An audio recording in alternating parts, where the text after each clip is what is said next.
Welcome, principals, colleagues, teachers, friends.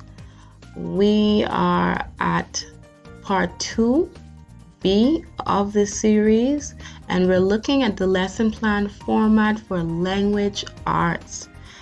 Now, as I said before in part 1 and part 2A, language arts is an integrated subject, and it integrates all the components of language arts, and it should be taught as such.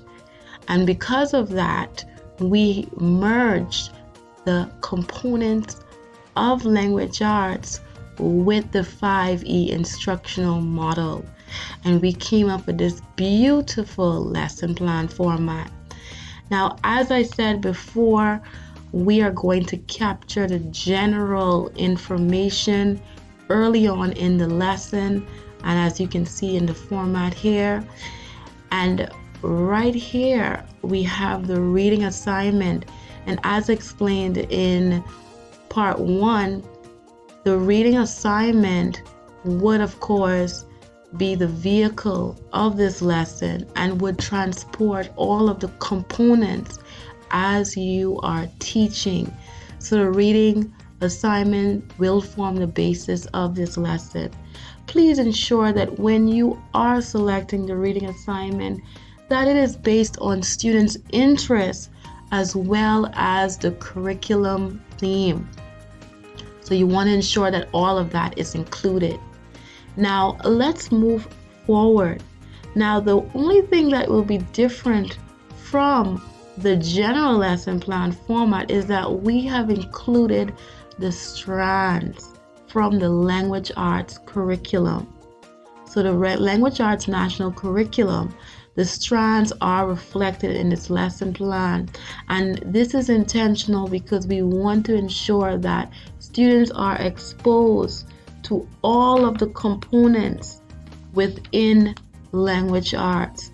So of course you would copy those national curriculum targets from the curriculum, and those targets will be based on what you would see in the curriculum under the strand reading and the sub-strand, the coding, word recognition, and vocabulary building. So you would include and copy those targets here and develop those specific objectives.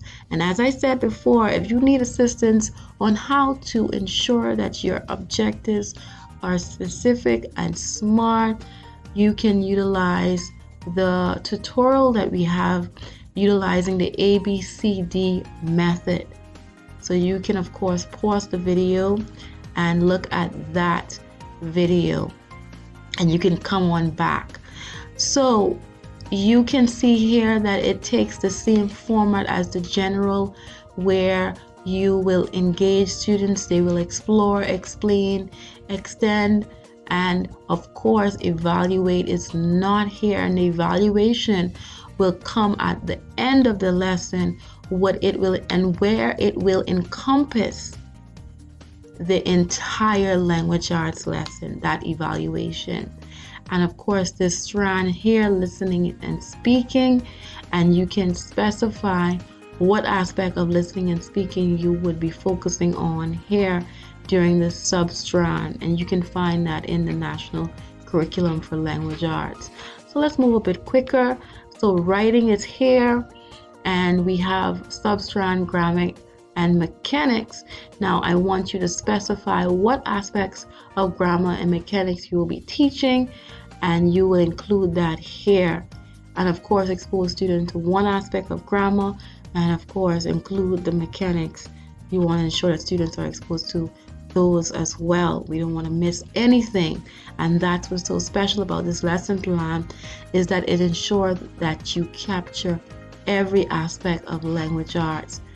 And then we have the reading, and the sub-strand is reading literature and comprehension. And I want you to pay attention to the fact that the lesson plan takes a linear approach as seen on the timetable that was presented to you in part 1 during the overview. So it takes the exact same format in that linear approach. And of course, I'm going to show you more in detail how you'll be utilizing those reading assignments through developing your lesson plans. And finally, at the end, we start with the writing, and you can specify which aspects, whether it's narrative, expository, whether you'll be starting your lesson off initially and you just want to expose students to the writing process, then of course you can include that there. So you can look at the national curriculum, draw on those targets, look under the sub strands, and develop your lesson. So that is basically it for the lesson plan format for language arts. And I will see you on the next part 3, where we will dive deeper into lesson planning, and I will be planning a sample language arts lesson. See you soon.